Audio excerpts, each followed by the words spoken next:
e ku ka sprovë më të madhe se sa të sprovohet njeriu me fëmijën e tij.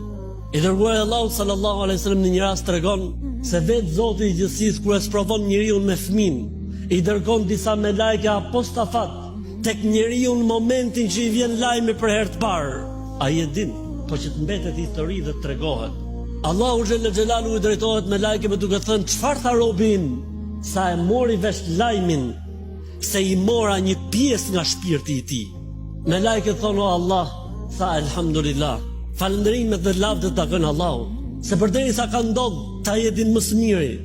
Allahu xhalla xhelalu ju thot melajkeve: "Shkoni në këto momente në xhenetet e mia dhe ndërtojini robit tim një kështjell në xhenet dhe vijani emrin shtëpia e falënderimit." Ai fëmijë, pavarësisht se ka ndruar jetë, ai fëmijë është në xhenetet e Zotit xhalla xhelalu.